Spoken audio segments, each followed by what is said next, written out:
Betting apps కేసులో పంజగుట్ట పోలీసులు దూకుడు పెంచారు. యాంకర్ రీతూ చౌదరి కూడా విచారణకు హాజరైంది. 3 బెట్టింగ్ యాప్లను ప్రమోట్ చేసినట్లు ఆమె ఒప్పుకుంది. రీతూ చౌదరికి డబ్బు ఎలా వచ్చిందన్న కోణంలో ప్రశ్నిస్తోన్న పోలీసులు ఆమె బ్యాంక్ స్టేట్మెంట్లను పరిశీలిస్తున్నారు.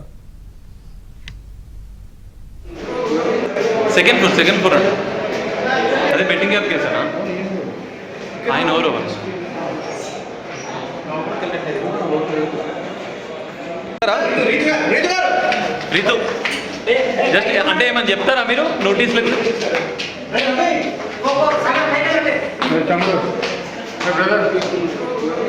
సెకండ్ ఫ్లోర్ అండి. అదే బెట్టింగ్ యాప్ కేసానా?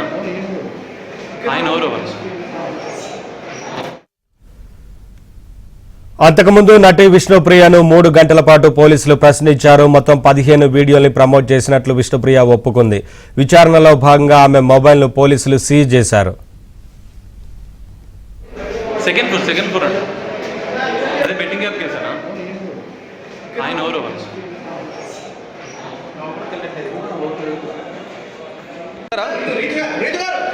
రీతు జస్ట్ అంటే ఏమని చెప్తారా మీరు నోటీసులకు?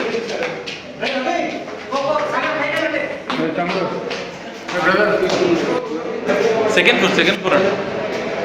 అదే బెట్టింగ్ యాప్ కేసానా? ఆయన ఎవరు?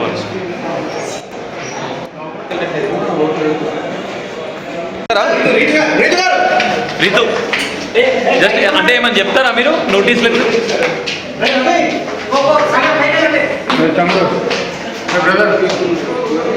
సెకండ్ ఫ్లోర్ అండి.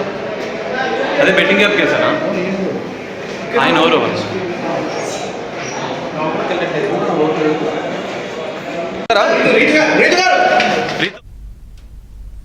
ఇదే అంశానికి సంబంధించి మరింత సమాచారం మా కరెస్పాండెంట్ ప్రవీణ్ లైవ్ ద్వారా అప్డేట్స్ అందిస్తారు. ప్రవీణ్, బెట్టింగ్ యాప్స్ కేసుకు సంబంధించి ఇప్పటికే పలువురిని పోలీసులు విచారిస్తున్నట్లు తెలుస్తోంది. ఏంటి వివరాలు?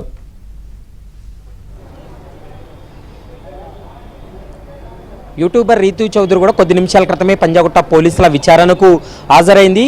నిన్న ఆమెకు నోటీసులు కూడా జారీ చేయడం జరిగింది. వ్యక్తిగతంగా విచారణకు హాజరు కావాలంటూ కూడా నోటీసులు ఇవ్వడంతో కొద్ది నిమిషాల క్రితమే పంజాగుట్ట పోలీసుల ముందు విచారణకు హాజరైంది.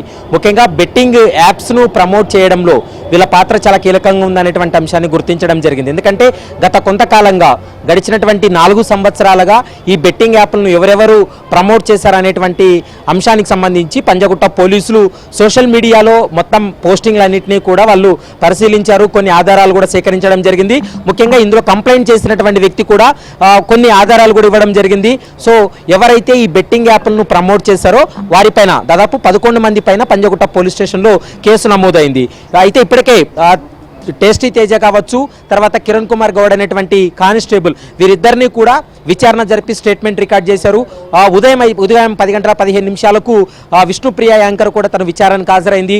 ఆమె విచారణ ముగిసి చాలాసేపు అయింది, కానీ ఇప్పటి వరకు ఆమెనైతే మాత్రం పంజాగుట్ట పోలీసులు విడిచిపెట్టలేదు. ఇంకా ఆమె యొక్క మొబైల్ను కూడా సీజ్ చేయడం జరిగింది. మరోవైపు ఇదే కేసులోనే ఈ యొక్క బెట్టింగ్ యాప్స్ను ప్రమోట్ చేయడంలో రీతూ చౌదరి కూడా ఉంది కాబట్టి ఆమె కూడా 3-4 వీడియోలు సోషల్ మీడియాలో పెట్టడం జరిగింది. ఆ వీడియోలకు సంబంధించి కూడా పోలీసులు ఆధారాలు సేకరించిన తర్వాత ఆమెను వ్యక్తిగతంగా విచారణకు హాజరు కావాలని చెప్పడంతో విచారణకు హాజరైనటువంటి పరిస్థితి ఉంది. వీరంతా కూడా ఈ బెట్టింగ్ యాప్స్ నుంచి వీళ్ళు ప్రమోషన్ కోసం డబ్బులు తీసుకొని సోషల్ మీడియాలో ఇన్స్టాగ్రామ్ కావచ్చు, ఫేస్బుక్ కావచ్చు, ఇతరత్ర సోషల్ మీడియా మాధ్యమాల్లో వీళ్ళు పోస్టింగ్లు పెట్టడం జరిగింది. వీళ్ళ ఫాలోవర్స్ అంతా కూడా చాలామంది బెట్టింగ్ చేశారు, దాని ద్వారా డబ్బులు పోగొట్టుకున్నటువంటి సందర్భాలు కూడా ఉన్నాయనేది పోలీసులు భావిస్తున్నటువంటి అంశం. మరోవైపు ఈ బెట్టింగ్ యాప్స్ పైన ఎప్పుడైతే పంజాగుట్ట పోలీస్ స్టేషన్లో కేసు నమోదైందో ఈ బెట్టింగ్ యాప్లు ప్రమోట్ చేసినటువంటి వారందరూ కూడా వెంటనే వాళ్ళు మాట మార్చడం జరిగింది. వెంటనే తాము బెట్టింగ్ యాప్లు ప్రమోషన్ చేయడం తప్పని తమకు తెలియదని, చట్ట ప్రకారం అది నేరం అనేటువంటి అంశం మాకు తెలియదు కాబట్టి మేము ఆ బెట్టింగ్ యాప్లను ప్రమోట్ చేశాం, ఎవరూ కూడా ఇక్కడ నుంచి బెట్టింగ్ యాప్లు ప్రమోట్ చేయవద్దంటూ కూడా స్వయంగా వాళ్ళే సోషల్ మీడియాలో వీడియోలు పెట్టినటువంటి పరిస్థితులు కూడా చూసాం. ఆ అంశాలపైన కూడా పోలీసులు పూర్తి స్థాయిలో విచారణ జరుపుతున్నారు. ఇక ఇందులో కీలకమైనటువంటి అంశం ఏంటంటే బెట్టింగ్ యాప్ల ద్వారా వీళ్ళు ఆర్థికంగా ఏమైనా లబ్ధి పొందారా అనేటువంటి అంశానికి సంబంధించి కూడా సుదీర్ఘంగా విచారణ జరుపుతున్నారు. కేవలం వ్యూస్ కోసమో పాపులారిటీ కోసమో లేదా వైరల్ అవ్వడం కోసమే బెట్టింగ్ యాప్లను ప్రమోట్ చేసింటే దాన్ని ఒక రకంగా పరిగణిస్తారు. లేకుండా వీళ్ళు బెట్టింగ్ యాప్ల ద్వారా డబ్బులు పొంది ఆర్థికంగా వీళ్ళు లబ్ధి పొంది ఆ బెట్టింగ్ యాప్లను ప్రమోట్ చేసి ఉన్నట్లయితే ఖచ్చితంగా చట్టపరమైనటువంటి చర్యలు తీసుకుంటామనేది ప్రస్తుతం పోలీసులు చెప్తున్నటువంటి మాట. ఎందుకంటే తెలంగాణ రాష్ట్రం ఏర్పాటైన తర్వాత 2016లో రాష్ట్రం ఏర్పాటైన తర్వాత మొదటి చట్టాన్ని తీసుకొచ్చింది గేమింగ్ యాక్ట్. ఈ గేమింగ్ యాక్ట్ ప్రకారం తెలంగాణ రాష్ట్రంలో ఏ గేమ్స్ కూడా ఇక్కడ అంటే ఏ బెట్టింగ్స్ కూడా ఇక్కడ అనుమతి లేదు. కాబట్టి ఈ గేమింగ్ చట్ట ప్రకారం ఎవరు నిబంధనలు ఉల్లంఘించినా వారిపై కఠినంగా వ్యవహరిస్తామనేటువంటి అంశాన్ని కూడా చెప్తున్నారు. అందులో భాగంగానే గేమింగ్ యాక్ట్ సెక్షన్లు పెట్టడం జరిగింది, బిఎన్ఎస్ సెక్షన్లు కూడా యాడ్ చేసి పెట్టారు. కాబట్టి మరి ఈ కేసులో ఎంతమందిని రిమాండ్ చేయబోతున్నారు, ఎంతమందిని ఈ కేసులో పూర్తి స్థాయి విచారణ జరిపి వాళ్ళకి వార్న్ చేయబోతున్నారు అనేది మాత్రం చూడాల్సినటువంటి అవసరం ఉంటుంది. ఇక మియాపూర్ కేసుకు సంబంధించి మనం గమనించినట్లయితే విజయ్ దేవరకొండ కావచ్చు, ప్రకాష్ రాజ్ కావచ్చు, మరి తర్వాత హీరోయిన్లుగా ఉన్నటువంటి ప్రణీత, మిగిలినటువంటి చాలా మంది ప్రముఖ సినీ నటులు కూడా ఈ బెట్టింగ్ యాప్లను ప్రమోట్ చేసినటువంటి నేపథ్యంలో వారిపై కూడా కేసులు నమోదయ్యాయి. మొత్తం రెండు ఎఫ్ఐఆర్లో 25 మంది యూట్యూబర్సు, తర్వాత సోషల్ మీడియా ఇన్ఫ్లుయెన్సర్సు, మరోవైపు ప్రముఖ నటులు, నటీమణులు వీరందరిపై కూడా కేసులు నమోదవడం జరిగింది. కొద్ది నిమిషాల క్రితమే విజయ్ దేవరకొండ పిఆర్ టీం కూడా స్పందించడం జరిగింది. కేవలం స్కిల్ బేస్డ్ ఉన్నటువంటి గేమ్స్కి మాత్రమే మేము ప్రమోషన్ చేశామని, అది కూడా A23 అనేటువంటి కంపెనీకు చట్టపరంగా వీళ్ళకు అనుమతులు ఉన్నాయా లేదా అనేటువంటి అంశాలన్నీ కూడా పరిశీలించిన తర్వాత వీళ్ళు ప్రాపర్గా లీగల్గా వీళ్ళు ఫాలో అవుతున్నారా లేదా అవన్నీ పరిశీలించిన తర్వాతే దానికి ప్రచారకర్తగా వ్యవహరించామనేటువంటి అంశాన్ని కూడా ప్రస్తుతం విజయ్ దేవరకొండ వాళ్ళ పిఆర్ టీం కూడా కొద్ది నిమిషాల క్రితమే వాళ్ళు ప్రెస్ రిలీజ్ చేయడం జరిగింది. ఎక్కడ కూడా చట్టాన్ని ఉల్లంఘించి తాము చేయలేదనేటువంటి అంశాన్ని చెప్తూ ఉన్నారు. మరి ఇప్పుడు తెలంగాణలో అలాంటివి కూడా అనుమతి లేదనేటువంటి అంశాన్ని పోలీసులు చెప్తున్నటువంటి మాట. మరి వీళ్ళు ఏ విధంగా అగ్రిమెంట్ చేసుకున్నారు, ఏ స్టేట్కి సంబంధించినటువంటి అగ్రిమెంట్ జరిగింది, అగ్రిమెంట్ చేసుకున్న సమయంలో వీళ్ళు ఏ విధంగా ఎంత మొత్తంలో లబ్ధి పొందారు అనేటువంటి అంశాలన్నిటిపైన కూడా సుదీర్ఘంగా విచారణ జరిపేటువంటి అవకాశం అయితే కనపడుతుంది. విజయ్ దేవరకొండతో పాటు మిగిలినటువంటి ఈ బెట్టింగ్ యాప్లను ప్రమోట్ చేసినటువంటి వారందరికీ కూడా 1-2 రోజుల్లో మియాపూర్ పోలీసులు కూడా నోటీసులు జారీ చేసి విచారణ జరిపేటువంటి అవకాశం అయితే కనపడుతుంది. ఈ విచారణ ముగిసిన తర్వాత ఈడీ కూడా ఈ కేసులో ఆల్రెడీ ఎంటర్ అయింది. ఈడీ కూడా పూర్తి స్థాయిలో ఈ 2 కేసులను ఆధారంగా చేసుకొని దర్యాప్తు జరిపి విచారణ జరిపేటువంటి అవకాశం ఉంటుంది.